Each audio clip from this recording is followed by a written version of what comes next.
Seguimos en vivo en Sentir la Esencia. Hoy es un día especial. Tenemos una invitada estelar que está acá en Argentina y en nuestro estudio. Está por unas semanas acá, está de gira. Ella vive en California, en Estados Unidos. Es argentina, es una mística sufí. Le vamos a preguntar qué es esto de mística, misticismo. Es una maestra espiritual que viaja por el mundo enseñando herramientas para la evolución de la conciencia. Es experta en sueños, en traer lo sagrado a lo cotidiano, en la energía femenina, y tuve el placer de conocerla personalmente en el 2014 cuando la entrevisté para mi revista Mensaje de Texto y para NetSpirit, y fue un placer, así que me honra recibir a Alex Warden a Sentir la Esencia. Bienvenida, Alex. Gracias, muy amable. Mucho gusto de estar aquí. Muy lindo tenerte. ¿Cuándo llegaste a la Argentina? Llegué hace 2 días. Recién llegada. Sí. ¿Y el motivo de tu visita? Bueno, un poco familiar, porque quiero ver a mis padres, que ya están viejitos, y eso es la parte más familiar, emocional. Eso, vamos a ajustar las cuestiones técnicas gracias a nuestro operador para que se escuche bien. Y la otra es una gira. Ahora sí. Empecé en México, que estuve recién llegada, estuve una semana en México, después volví a California unos días y ahora estoy en Argentina, después voy para Chile. Es parte de lo que hago 2 veces al año. Bien. Y para empezar, me gustaría que nos cuentes qué es esto de misticismo, de ser místico. Es una palabra muy malentendida. Por eso. Así que me parece muy bueno aclararlo. El místico es un alma que nace con el deseo de experimentar a Dios en esta realidad cotidiana, en esta vida. Y desde ese lugar puede tener cualquier forma externa, puede seguir cualquier camino, puede tener cualquier religión o no religión. Pero lo importante para el místico es siempre poder experimentar a Dios, a esa realidad única, al absoluto, como se lo quiera llamar, el amado, lo llamamos en sufismo. El amado. El amado. Aquí en este mundo, en esta realidad, en nuestras relaciones con los seres humanos, en ver a todo al amado. El objetivo siempre del místico es poder ver a Dios en todo y en absolutamente todos y en cada momento. Y si uno puede de a poco ir experimentando esto, la conciencia va cambiando y entonces llega un momento en que uno realmente experimenta esa comunión, esa común unión, no solamente con un amado, con un absoluto que está afuera, sino con aquel amado que está en todo lo que existe, que embebe todo lo que existe y que le da el espíritu de vida a todo lo que existe. Eso es el místico. Y por supuesto se confunde mucho con por ahí la persona que lee el futuro o que tira las cartas, y eso es otra forma de misticismo, pero no es lo que yo llamo místico. ¿Y qué se necesita para poder sentir al amado en el día a día? Esto que describís vos muy bien, que está en todo y en todos. ¿Cómo puede hacer una persona común y corriente, un oyente que nos está escuchando en este momento, sintonizando, para poder... ¿Cualquiera puede ser místico? Yo creo que el místico es un llamado a querer conocerte a vos mismo primeramente, y luego poder, al conocerse uno mismo, uno empieza a conocer a todo lo que los rodea, porque en realidad estamos hechos de todo lo que hay en el universo. Y cuando empezamos a tomar esto como una experiencia más vivida, empezamos a reconocer que lo que otro siente, yo también lo sentí. Tal vez no es lo mismo, pero puedo reconocer en el otro una parte de mí misma. Ese movimiento con todo lo que existe y en lo cotidiano, en lo de día a día, es lo que nos va llevando de a poco a poder reconocer al absoluto, a Dios, al nombre que quiera uno darle. Sí, se le dan distintos nombres, conciencia pura. Claro. Naturaleza. Sí. ¿Y vos qué formas, o esto que quedó pendiente, qué formas sugerís para poder experimentar o sentir a Dios, el amado, en el día a día, para Doña Rosa, que está en su casa? Sí. Yo creo que al amado se lo encuentra en el corazón. Qué lindo. Cuando podemos amar lo que nos rodea. A veces es una planta que uno tiene en una casa y la cuida y la pone al sol o la saca, la pone en la lluvia, la trata de mantener. Mi madre tiene plantas que ha tenido por los últimos 30 años, o sea que uno puede armar una relación. Para mí el objetivo siempre es el relacionarse, y cuando uno se relaciona con cariño, a través del amor, a través del reconocimiento de lo otro como un ser vivo, como está embebido, nutrido, impregnado de la energía de vida, impregnado del espíritu de vida. Hay gente que por ahí no tiene un nombre para Dios, pero todo el mundo reconoce el espíritu de vida que existe en todas las cosas. Entonces, empezar a reconocer eso es una forma de empezar a ver a Dios en todas las cosas. En mi particular camino empezó por lo más cotidiano. ¿Cómo empezó? Bueno, empezó primero porque yo era maestra de escuela y a mí me interesaba la educación alternativa. Estudié Montessori y tenía una escuela Montessori, y en Montessori se decía que uno tenía que poner todos los elementos de educación para los chicos de un modo de que la sala se pudiese leer sin que ellos la lean. Es decir, que uno entrase y pudiese saber lo que había en cada lugar y poder entender el sentido de esa aula sin que hubiese palabras, sin que hubiese nada escrito y sin que la maestra tuviese que decirlo. Para mí, ese trabajo significó que yo tenía que poner mucha atención, y al poner tanta atención para poder ver cómo un niño vería esa sala, me tuve que empezar a poner en el lugar de otro y tuve que empezar a ver el detalle, y con el detalle vino el cariño, y con el cariño vino la aceptación, y con esa aceptación vino el poder ponerme en el lugar de un niño y ver desde los ojos del niño. Todo ese proceso, que era algo cotidiano, en realidad se transformó luego en mi vida en una cosa que yo hago todos los días con todo lo que vivo. Era un proceso espiritual, pero yo no lo llamé espiritual. Era sencillamente el día a día en conexión con esos chicos que para mí eran pura alma. Qué lindo. ¿Y cómo llegás al sufismo? Al sufismo llegué por casualidad, en realidad. A mí me interesaban mucho los sueños, y había un místico, un psicólogo junguiano que se llama Llewellyn Boon-Lee, que es muy famoso, y él es un gran intérprete de sueños. Y entonces yo lo conocí, y a partir de ahí él era sufí. Es una línea de sufismo no islámica, es universalista, o sea que es diferente que algunas otras líneas de sufismo, y él enseñaba sueños, y fue así como yo empecé a conocer el sufismo. Si él hubiese sido hindú, yo hubiera sido hindú. Si él hubiera sido, no sé, de cualquier orden, yo hubiera seguido, porque fue mi relación con él. El vínculo, lo que hablabas antes. Exacto, fue mi relación con él, reconocer que él hablaba un idioma y conocía algo que yo necesitaba conocer. Y hacer ese camino muy lento, que también era conocerme a mí misma nuevamente a través de los sueños. Qué bueno eso. Muchas veces hemos hablado qué te vincula o qué te atrae a un terapeuta, a un guía, a un maestro, porque hay muchos maestros, Maharishi, Osho, Buda, sí. Jesús. Y una vez un entrevistado, ¿te acordás? Dijo que cada uno encuentra al terapeuta o al maestro que transitó heridas similares a las de uno, y que Exacto. Por eso te comprende y te va a poder ayudar. Exacto. Y dije, qué bueno, me cierra, sí, porque ninguno es mejor y ninguno es peor. Exacto. Y te van mostrando, y quizás entre todos se va haciendo la totalidad. Exacto. Y a partir de ahí empieza tu camino. ¿Y cuándo empezás a enseñar?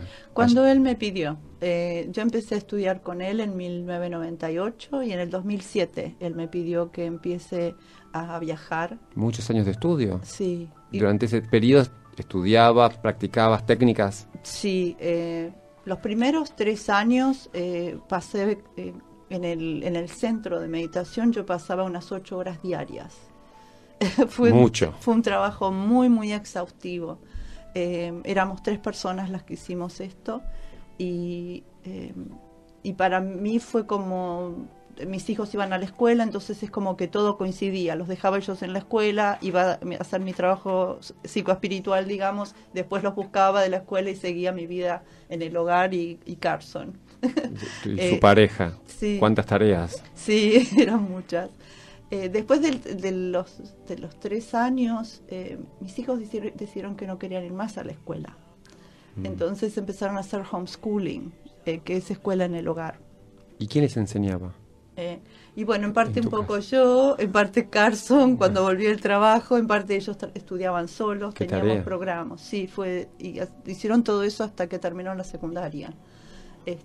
Así que fue muy fuerte, pero en Estados Unidos y en la zona donde vivíamos esto era bastante común, no era algo como que era único para ellos. Claro, acá en Argentina todavía es algo nuevo, sería una Sí. revolución que está, me parece, muy bien y es lo que se va a ver, lo que se viene en el futuro, ¿no? Un poco. Sí, coincidió justamente con que fue la época cercana al 2011, al 2001, perdón, al 11 de septiembre del 2001. Y era un momento que era muy político en Estados Unidos, De era acuerdo. muy difícil. O sea que el hecho de que mis hijos no quisieran ir a la escuela, por otro lado me pareció que era adecuado, porque yo no quería que se estén educando en un ambiente tan convulsionado, de algún modo, así tan estresante. Así que todo funcionó bien, pero en ese momento hubo un cambio en mi entrenamiento y entonces iba 3 veces por semana a hacer mis prácticas y así continuó. Después empecé a traducir los libros y el trabajo de mi maestro, me hice cargo de porque estaba educando a mis hijos en casa, entonces trabajaba desde casa y me hice cargo de todo lo que era el departamento hispano del centro. Y a partir de eso empecé a trabajar con gente online y después de eso fue que empecé a viajar. Muchos años de estudio y dedicación. Uh-huh. Al día de hoy, ¿cuántos vas? Más o menos 20 años en el 20 sufismo. años. Claro, muchísimo. Uh-huh. Y hablaste que empezaste un poco todo esto por los sueños, que ya te pulsaba, Sí. tenías inquietudes, Yo siempre desde muy chica tuve sueños muy fuertes. sueños iniciáticos o premonitorios, Eran más bien experiencias, sí. experiencia. Sí, en particular una fue muy transformadora, que fue cuando tenía unos 14, 15 años, que tuve un sueño con Jesús, donde fue una unión de almas, digamos. Y a partir de ahí yo empecé a sufrir como una especie de cambio de conciencia, muy inesperado, no sabía algo así que podía suceder a través de un sueño. Plena adolescencia, con todos los cambios que, Sí, tenía que hay. 14 años y medio, 15, y a partir de ahí fue como que empecé a buscar algo más. Fue como, venía en escuelas católicas, me eduqué siempre en escuelas católicas, inclusive en la universidad, pero tuve en ese momento una sensación de que había algo, empecé a desarrollar una conciencia más unitiva. Entonces, eso significó en lo concreto que yo empecé a buscar otros caminos, donde yo quería ver de qué se trataba la espiritualidad más allá del catolicismo y de la Biblia. Entonces conocí un montón de caminos en esa época, leí todos los libros sagrados habidos y por haber, y fue así como que fui empezando mi propio camino espiritual, pero realmente no encontré a la persona hasta que llegué a Estados Unidos. Es decir, encontré otras personas, pero no trabajaban a nivel del alma, trabajaban a nivel de la personalidad. Claro. Y eso a mí no me servía, porque mi vida ya no era así. Mucho más profundo. Estamos en vivo hablando con Alex Warden, maestra espiritual, mística sufí, para los que se van sumando por la 94.5. Y bueno, seguimos, se me van viniendo a la mente muchas preguntas, pero vamos a seguir un poco con los sueños. ¿Y qué son los sueños para vos? ¿Cómo le podríamos explicar a una persona? Porque todavía hoy, si bien la investigación científica, bueno, y Freud han hablado de los sueños, todavía mucho no se sabe. Sí. No hay mucha claridad. Los sueños para mí fueron una forma de reconocer que estoy siempre viva, fundamentalmente. Como que mi vida no terminaba cuando yo me iba a dormir, sino que había todo un material que podía despertarse y manifestarse cuando yo no estaba con mi ego consciente y fuerte. Eso fue la primera forma. Segundo, descubrir que hay muchos niveles de la realidad. aquí mismo, en la realidad cotidiana, pero que no los reconocemos. Por ejemplo, el mundo de las emociones es un mundo transparente. Nosotros lo sentimos en el cuerpo, pero en realidad el mundo de las emociones es aire, es transparente. En los sueños uno puede acercarse a ese mundo de ese mundo de las emociones, y esas emociones toman forma. Y a veces esa forma es subliminal, no siempre es una forma objetiva.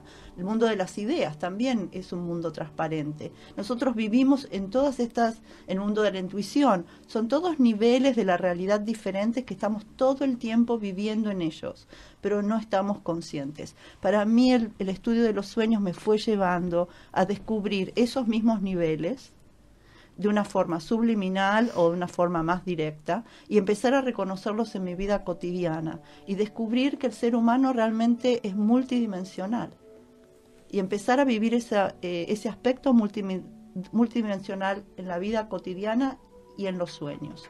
Después, otra cosa que ocurre con los sueños es que empezás a averiguar que hay diferentes tipos de sueños. Exacto, yo estaba pensando, ¿por qué? Porque a medida que uno empieza, primeramente uno tiene acceso a muchos diferentes niveles de sueños durante toda su vida, pero cuando uno empieza a trabajar sobre uno mismo, los sueños es como que se transforman como diferentes capas. No me gusta decirle niveles, pero son como si fuera diferentes grados de profundidad de uno mismo. Entonces al principio uno encuentra sueños que tienen que ver más con lo personal, con la psicología personal, lo que uno siente, lo que uno quiere, lo que uno teme. Pero después empiezan a aparecer otro tipo de sueños, que son los sueños más arquetípicos, donde son los temas que no son solamente personales. Por ejemplo, el enamoramiento, el casamiento, la muerte, la iniciación, los dioses y semidioses de distintos tiempos. Todos esos son los que se llaman arquetipos, y son como formas mentales o formas que existen más allá de lo personal, pero que el aspecto personal también las puede vivir. Y entonces cuando uno se encuentra con ese nivel arquetípico, te encontrás con que hay un aspecto donde es uno mismo el que está participando y pensando y contribuyendo, pero también uno está siendo influenciado sin darse cuenta por fuerzas que son mucho mayores que uno mismo. Ahora, si uno sigue ese camino, después vienen otro tipo de sueños que ya son más experiencias, y son los sueños espirituales, donde uno encuentra enseñanzas. Por ejemplo, un maestro interno o maestros muertos que a veces se manifiestan, se revelan en un sueño. Exacto, esos son sueños más espirituales y experiencias. ¿Y por qué no todos recuerdan lo que sueñan? Si bien están estos distintos tipos de sueños, pero hay gente que vos le preguntás y dicen, no, hace mucho que no sueño, meses. Porque no recuerdan. Claro, ¿por qué no recuerdan? Se levantan y es como si te dicen, no, yo no soñé nada, pero sabemos que todos soñamos todas las noches. Pero hay gente que no lo recuerda. Sí, hay gente que no recuerda porque tiene una vida muy agitada, entonces es como que necesita olvidar, es como que desconecta totalmente. Hay gente que es porque se levanta muy rápido, entonces quiebra. Cuando uno está durmiendo, en realidad el cuerpo del sueño, que yo llamo, ese cuerpo transparente que es lo que sueña, no está muy agarrado al cuerpo físico. Es como que se relaja también y un poquito se desconecta. No sé si soy muy técnica en esto, pero... Muy clara. Entonces, si uno se levanta muy rápido, lo que ocurre es que este cuerpo no llega a encarnar. Entonces uno sigue el día, pero medio desencarnado. Es el típico cosa que uno se levanta muy apurado, está como medio abombado y sigue mecánicamente en la vida, es porque ese cuerpo del sueño no se integró totalmente, no, entonces uno no lo puede recordar. Pero a veces, aunque la gente no recuerda sus sueños, a veces uno está cocinando, por ejemplo, o haciendo algo que le lleva un poco de atención, pero dentro de una rutina de movimiento, y a veces aparece una idea, o aparece un sentimiento, o un recuerdo. Esos también se estudian como si fuesen sueños, porque vienen del inconsciente y probablemente uno estuvo trabajando sobre eso durante el sueño, pero no lo recuerda y aparecen así, aparecen como destellos durante el día. Qué interesante. ¿Qué recomendás, Alex, para trabajar con los sueños? Una persona sueña, bueno, algunos tienen entrenamiento y quizás pueden hacer algún autoanálisis o pueden ver, pero los que quizás sí recuerdan, o los que no recuerdan, ¿cómo pueden...? A mí lo que me sirvió fue empezar a escribir todas las mañanas. Si tenía un sueño, escribir el sueño. Si no había tenido un sueño, escribía cómo me había despertado, cuál era la sensación del despertar. A veces sencillamente no recordaba nada, no tenía ninguna sensación, pero me quedaba unos 5 o 10 minutos con mi diario viendo si algo llegaba. Y de ese modo lo que ocurre es que le permite al inconsciente abrirse. Es como uno si estuviera mandando una carta a sí mismo. Y dice, tengo tiempo para vos. Entonces el mundo del sueño y el inconsciente se abre. Porque el alma siempre se quiere expresar, y la función final de los sueños es siempre poder reconocer la voz del alma entre todas las otras voces. Qué lindo, poder reconocer la voz del alma. Entonces los sueños son herramientas.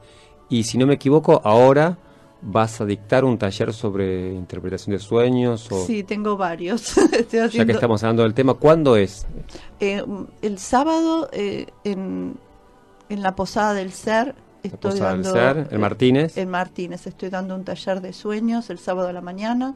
Después tengo en la Fundación Columbia, en Palermo. También estoy dando otro taller de sueños. Y también estoy dando un taller de todo el día de sueños en el Salón Antártica. Bien, entonces tienen posibilidades. No siempre hay personas serias, preparadas, calificadas que trabajen con este tema, y no siempre tampoco hay talleres de sueños. Así que les recomiendo que puedan ir. Después, cuando terminemos, vamos a dar algún mail de contacto de Alex. Y hablando del alma, ¿qué es el alma? Mucho se habla que somos cuerpo, alma, mente. ¿Qué es el alma, Alex? Depende desde dónde se lo mire. Como todo es Dios, todo es alma. ¿Sí? O sea, es la corporación del espíritu de vida, digamos, necesita un vehículo, necesita un contenedor, y ese contenedor inicial es el alma. Entonces el alma es todo aquello que es el cuerpo del espíritu de vida. Pero otras tradiciones son más específicas. Entonces, por ejemplo, dentro de esa gran alma, que es toda la existencia, digamos, el cuerpo del espíritu es todo lo que existe, dentro de esa gran alma es como si hubiese gotas, y esas gotas es como si fuese el alma individual. Y esa gotita que sale de esa gran alma, que es como si fuese un gran océano, esa gotita viene a aprender algo, viene a tener una experiencia particular. Y en ese momento en que tiene esa experiencia particular, por eso nosotros trabajamos de tratar de encontrar esa voz del alma, es justamente porque el alma viene a aprender algo. Y si uno puede conectarse con aquello que el alma viene a aprender, entonces no solamente es uno el que hace el camino, sino es el alma la que hace el camino espiritual de vuelta hacia esa volver a ese gran océano, porque una vez que tiene la experiencia vuelve al gran océano. Ahora, algunas personas llaman alma a lo que sí el área del corazón nada más. Hay otros que llaman alma a todo el cuerpo de la intuición, del observador, pero en realidad lo que estamos hablando son diferentes capas de lo mismo. A veces el lenguaje tradicional no ha creado palabras para el mundo unificado del alma. El alma es una conciencia unitiva. En esa unidad no existen las palabras del modo que existen nuestras palabras. Entonces, a veces cuando uno trata de explicar, tiene que encontrar formas de definir. Y en esas formas de definir uno lo llama alma a diferentes cosas. Pero si todo es Dios, todo es uno, todo es alma, y lo podemos llamar de cualquier manera, pero siempre es una sola palabra. Hablaste de la conciencia unitiva. ¿Qué sería? Porque se dice mucho esto, comúnmente yo lo escucho, somos uno, pero también se dice, pero no se siente. Es una palabra. Como algo que conocemos todos desde la religión, también vengo de familia católica, amar al prójimo como a ti mismo, pero salimos a la calle y ante la primera persona que nos mira mal o nos pide algo, ya a gatas nos cuesta amar a nuestros familiares, a nuestros amigos. Entonces sí, hay cosas que se conocen de manera teórica, pero no se pueden llevar a la práctica. ¿Qué es esto de la conciencia unitiva? Bueno, parte del camino místico es hacerlo realidad. Digamos, antes me preguntaste qué era lo místico. El místico busca tener esa experiencia, no que no sean solamente ideas o palabras. Pero la conciencia unitiva es primeramente que no es algo que uno puede llegar por sí mismo, no es algo que uno practica, sino que es dado. Lo que uno puede es abrirse a esa experiencia, empezar a notar las cosas que tenemos en común con todo lo que nos rodea. Eso es una forma relacionante de empezar a trabajar con la conciencia, de modo de que en vez de discriminar y diferenciar, empiece también a ver lo que hay en común. Entonces, de esa manera es un primer grado de unificación. Ahora, llega un momento en que la mente empieza como a absorberse dentro de lo que es una otra conciencia, que no es mental. Y esa otra conciencia que no es mental, es decir, que no discrimina, empieza a ver al otro como uno mismo. Empieza a perder las diferencias. Es como si las cosas perdiesen los límites, de algún modo. No hay fragmentación, no hay separación. No, es como si los límites se borrasen y entonces lo que parecía antes separado empieza a entretejerse. Estoy dando un ejemplo, pero es algo que sucede con la mente, es algo que sucede en uno mismo. Es lo mismo que el amor que estabas hablando antes, amar al prójimo como uno mismo. Cuando uno empieza a trabajar con lo que tengo en común con el otro, empieza a aparecer la verdadera compasión. Entonces, cuando aparece la compasión, aparece la común pasión. La común pasión es el ser humano. Entonces empezamos a descubrir la humanidad del otro y mi propia humanidad. En esos momentos en que uno encuentra esos instantes en que se une con el otro, en que encuentra esa cosa en común con el otro, nuevamente los límites entre el otro y yo se empiezan a borrar. Y llega un momento en que no puedo distinguir al otro como otro, sino que vive en mí, soy yo misma. Y esta experiencia, cuando además se instala, es imposible para el que la experimenta ver al otro como otro, es sencillamente imposible. Bien, y hoy estuvimos hablando de la felicidad al principio del programa, algo también que siempre anhelamos, de lo cual siempre se habla, que es difícil, es necesario experimentar eso para pasarla más o menos bien acá, pero no se sabe, es un concepto muy difícil de definir. Desde el sufismo o desde tu experiencia, ¿qué es la felicidad? Es el presente, es vivir el presente completamente. Ahora, sin ayer, sin mañana, sin pasado, sin futuro, es estar en el momento, viviendo lo que se vive en la total plenitud de ese instante. Eso para mí es felicidad. Un poco lo que decíamos hoy con Fabián, aceptar el presente, estar aquí y ahora, sin pasado, sin futuro. Y Alex escribió un libro, es autora de El llamado de mi corazón, es autobiográfico donde ella cuenta su experiencia, su camino. Me gustaría que nos cuentes brevemente qué van a encontrar, qué podrán encontrar las personas en ese libro, para qué se escribió. El libro me pidió mi maestro que lo escriba, y era específicamente porque muchos de los caminos espirituales que han llegado a Occidente eran caminos hechos por hombres y para hombres, fundamentalmente. Ciertas técnicas meditativas, ciertas técnicas de trabajo, no fueron realmente pensadas para mujeres. Entonces, fundamentalmente, él quería que alguien muestre cómo era un camino más femenino. Esto no quiere decir que el camino que yo hice no era para hombres, sino que la forma en que lo trabajé fue desde el femenino. Entonces, él quería que yo muestre ese aspecto. Y por otro lado, porque soy latina, entonces tengo una conciencia natural de poder comunicarme de un modo que los latinos me pueden entender, porque la mayoría de los estudiantes son anglosajones, entonces europeos o inclusive de la India, pero venían más de una línea más mental. Nosotros somos más emocionales, entonces él también quería mostrar cómo es el trabajo con una persona que es más emocional, menos mental. Eso por un lado. Me costó mucho tiempo poder escribirlo porque me daba mucha vergüenza. Me sentía muy vulnerable. Abrir tu alma, mostrar... Sí, me parecía que cómo podía ser, que qué derecho yo tenía. Entonces me costó mucho encontrar la forma de cómo escribir el libro también. No quería que fuera un libro de enseñanza.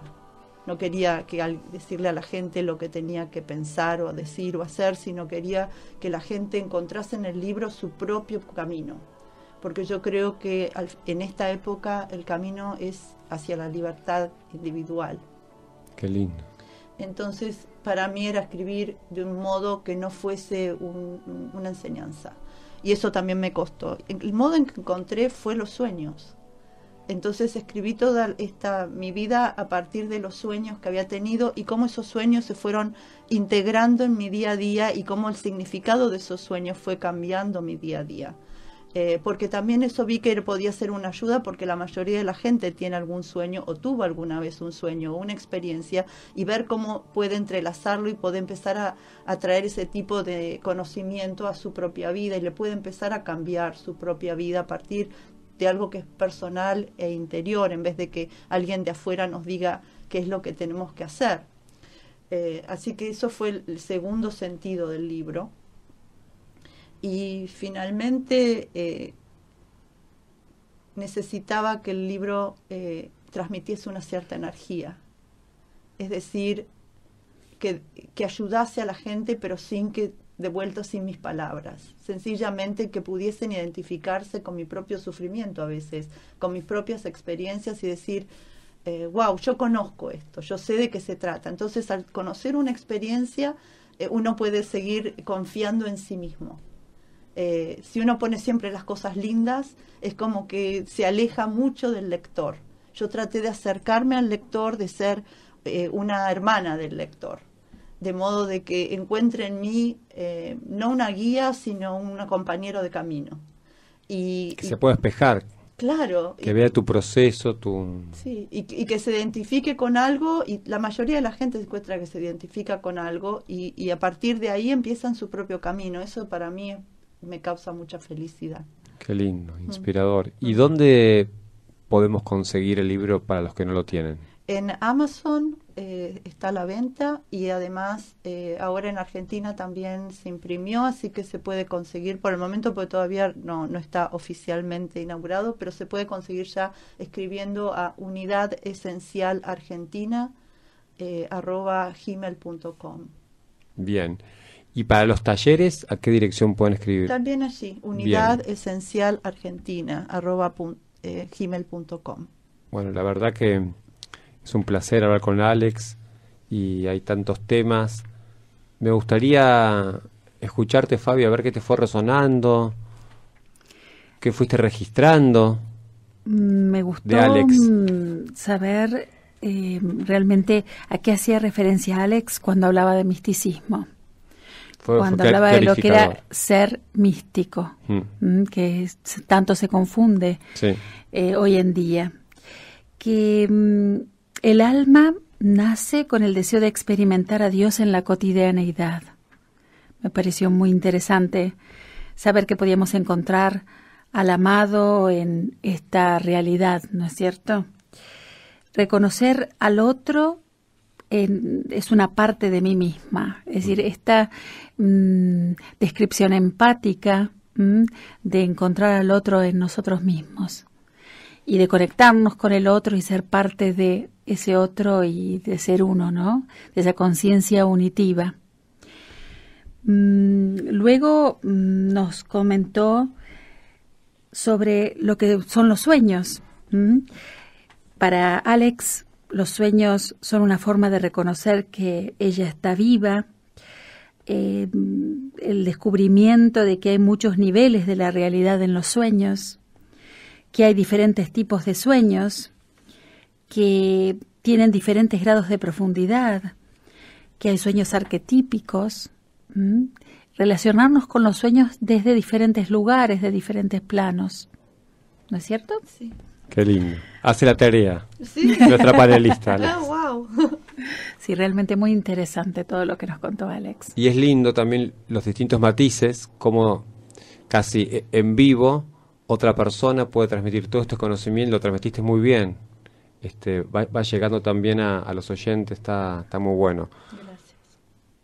Gracias a vos, nos honra que estés acá, un placer compartir, poder transmitir todo esto que a veces es complejo, que es difícil, de manera simple.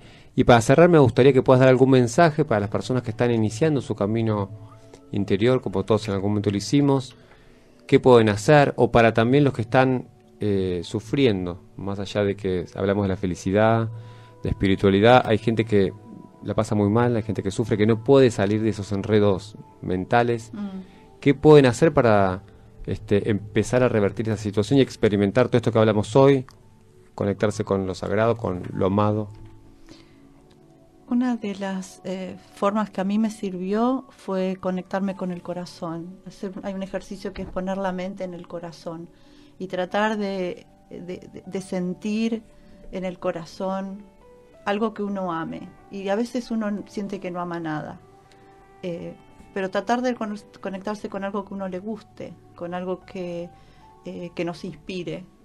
Y una vez que uno se puede conectar con ese sentimiento, puede empezar a envolverse, como si fuese un bebé, meterse dentro del vientre de sí mismo y rodearse, impregnarse de ese sentimiento. Y cuando vienen pensamientos y toda esta locura que uno está viviendo, tratar de meterlo y hundirlo, sumergirlo en ese sentimiento. Y de a poco eso se va absorbiendo, porque a la larga la infelicidad es una energía, y como energía no es ni positiva ni negativa, entonces uno la puede manipular de algún modo, uno la puede cambiar, no es fija. Y la otra cosa que tal vez es más esotérica, a ver, es que nosotros somos esa gota de Dios viviendo a través nuestro, y a veces nuestro sufrimiento también se lo podemos dedicar a Dios, se lo podemos decir, esta es la experiencia que estás teniendo a través mío. Es una forma de entrega, es una forma de despersonalizar lo que estoy sintiendo. Y entonces poder decir, tal vez esta es la experiencia que Dios está teniendo a través de mí. Dios está viendo la vida a través de mí, porque siempre es así, de todos modos. Maravilloso. Claro, incluso sentir, ver a Dios cuando sufrimos. Sí. Que es cuando más nos cuesta, porque cuando estamos bien, cuando meditamos, cuando aprendemos el saumerio, sí, es fácil, todo bien. Con la musiquita, todo perfecto, pero la realidad no es esa. La realidad es cuando nos confrontamos en el momento de que no estamos así relajados, sino es en el momento en que se nos paran los pelos de punta porque estamos rabiosos o porque estamos tensos o porque no llegó el taxi o lo que sea. Eso también es una experiencia y puede ser una experiencia divina si uno la puede entregar y puede descubrir que lo que está viviendo también es una realidad, porque a la larga todo es Dios. Entonces, aún las cosas más terribles también son experiencias. Todo sirve. Todo sirve. Para algo. Gracias. Bueno, muchísimas gracias, Alex. Gracias a Guarden por estar con nosotros. Una alegría tenerte en el piso y compartir. Siempre las puertas están abiertas. Gracias. Cuando quieras volver. Y bueno, iremos recordando la semana que viene las fechas de los talleres. Gracias. Y los que quieran participar, le escriben o me escriben y les paso el contacto de Alex. Sí, si no pueden ir a Facebook y poner Alex Warden y también me encuentran. Hoy con la tecnología es fácil de unirnos. Es muy sencillo. Alex está acompañado por su esposo, es muy lindo verlos. Carson. Y se puede compartir la espiritualidad, está muy bueno. Hoy hablamos también de la pareja espiritual.